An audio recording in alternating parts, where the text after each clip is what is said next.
Geen hoogspanningsmasten die komen, maar juist worden afgebroken. Ik ben er heel blij mee. Het zijn vreselijke staaiende wegs en het ziet er niet uit. En verder in deze uitzending. SGP Vlissingen gaat in tegen partijbeleid. En het duistere verleden van de Scheldewerf.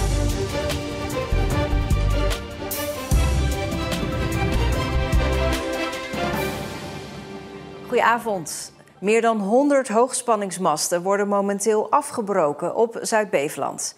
Het hele Zeeuwse stroomnet wordt flink verbouwd. Er komen veel nieuwe leidingen bij, maar er wordt dus ook af en toe iets weggehaald. Het is een grote klus die 1,5 jaar gaat duren. Het eerste begin is nu gemaakt. Wij hebben inmiddels de hoogspanningsgeleiders er al uitgehaald. En dit is dan even makkelijk gezegd fase 2. Dus de mast bovengronds weghalen in stukjes. En als we dat gedaan hebben, dan gaan we het laatste stukje fundament vervolgens ook nog weghalen. Omwonenden zijn blij dat de masten nu worden weggehaald. Ja, en ik ben er heel blij mee. Het zijn vreselijke staaiende wegs voor je werk te doen. En het ziet er niet uit. Hij heeft zelf zijn hele leven om de masten heen moeten werken. Op het nu krijg je wel een beetje handigheid hoe je erachterom moet. Maar het blijft best wel een obstakel. En af en toe raak je ze nog wel eens ook. En dan met alle gevolgen van dien. Dus ja, dat is allemaal niet handig. Nee, schitterend dat ze weggaan. In totaal wordt 42 kilometer aan hoogspanningsleidingen weggehaald tussen Borselen en Rilland.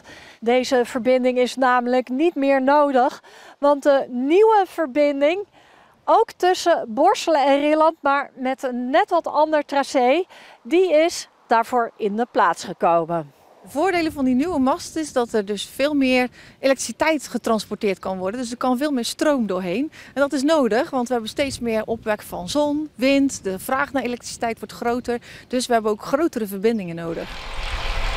De oude verbinding wordt bout voor bout afgebroken. In totaal 104 masten. Die mast wordt in stukjes geknipt en die gaat in een afvalcontainer en die gaat dan naar een afvalverwerker. Dus makkelijk gezegd de oud-ijzerboer. Het eerste deel tussen Borselen en Capelle is in december klaar. Het tweede deel tussen Capelle en Rilland een jaar later. Eigenlijk hebben we een pracht van een landschap. En dat wordt toch eigenlijk, als je nu zo hier in de verte kijkt of die kant op, dan is het toch mooi dat ze weggaan. Hier in de zak van Zuid-Beveland zijn bewoners blij dat deze hoogspanningsverbinding nu wordt weggehaald. Maar zorgen zijn er ook, want er staat nogal wat op stapel.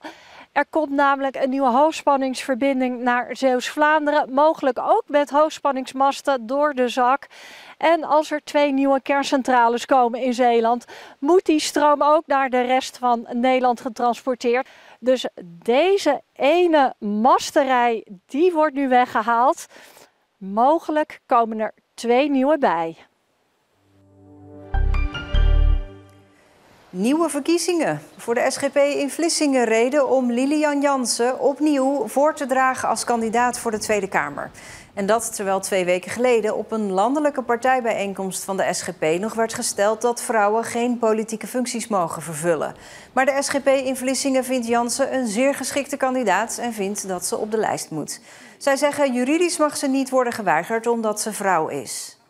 In november probeerde de SGP Vlissingen het ook. Toen werd er geen gehoor aan gegeven. Nu dus een nieuwe poging en ze hebben er vertrouwen in. Lilian Jansen was in 2014 de eerste vrouwelijke politicus namens de SGP toen ze raadslid werd in Vlissingen. De gemeente Hulst is de minst veilige plek om te fietsen in Zeeland. Dat staat in een onderzoek van de Fietsersbond en Bouwend Nederland. Dat is jammer. Wat blijkt, 50 wegen die fietsers moeten delen met auto's zijn extreem gevaarlijk. En in de gemeente Hulst zijn er daar relatief veel van.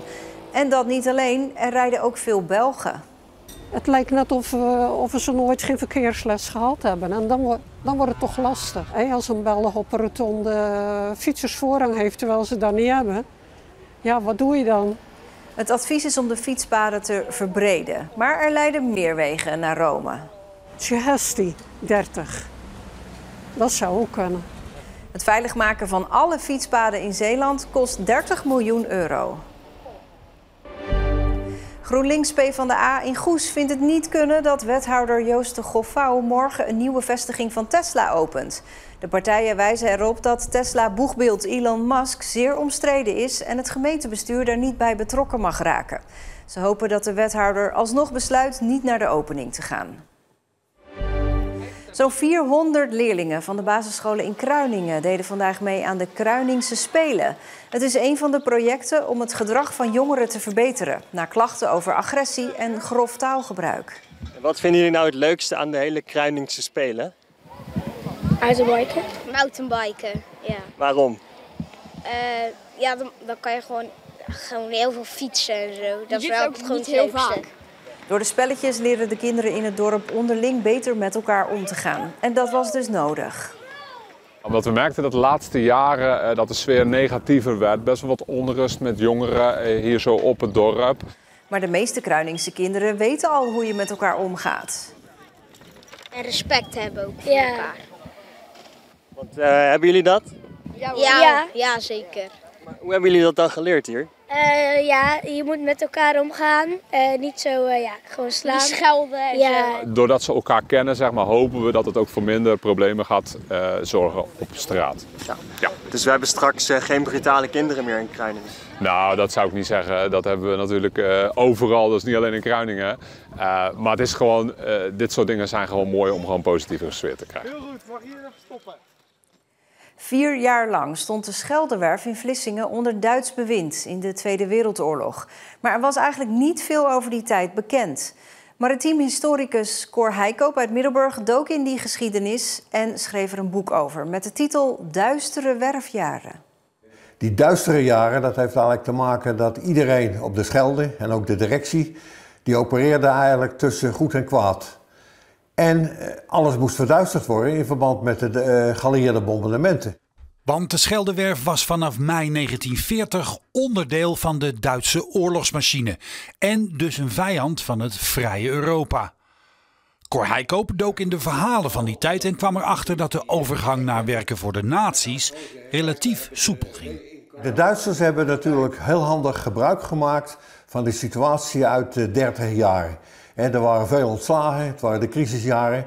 En die hebben eigenlijk de houding aangenomen, die hadden dat heel goed in de gaten. Van nou, als jullie nou allemaal maar braaf zijn en rustig blijven werken, dan heb je van ons geen last. Daar kwam het op neer. En dat was voor die werknemers natuurlijk, ja, dan moesten ze eigenlijk zeggen dat die Duitsers eigenlijk nog niet zo slecht waren. Maar ja, dan was je natuurlijk verdacht. Dus iedereen die opereerde eigenlijk tussen, ja, in een schemertoestand, daar kwam het op neer. Ook de directeuren van de werf stonden voor een keus. Rens Schot schreef 8 jaar geleden daar een monoloog over toen hij achter het verhaal van directeur Hendrik Wouter van Tijen kwam. Ja, de interesse is dan natuurlijk om na te gaan hoe zo'n figuur die dus beslissend is in die oorlogssituatie, wat had hij moeten doen? Had hij tegen die Duitsers moeten zeggen, bekijk het maar, ik werk niet met jullie mee? Of laveren en kijken of je toch je personeel aan het werk houdt, waardoor je die mensen gewoon een bestaan geeft.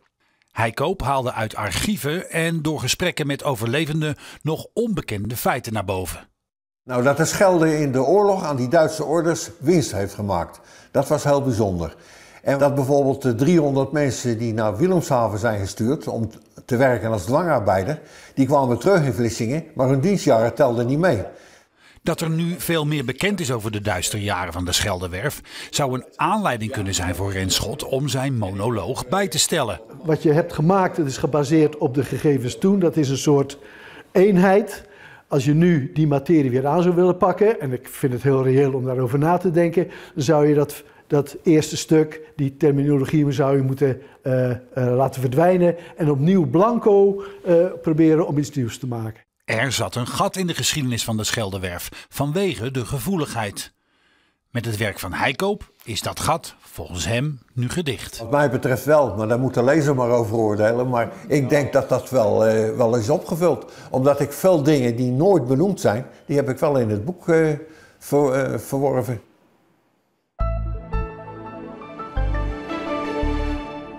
Na wat opklaringen in de vroege ochtend kwamen er buien. In de loop van de middag was het zonnetje weer af en toe te zien. Het werd 18 à 19 graden.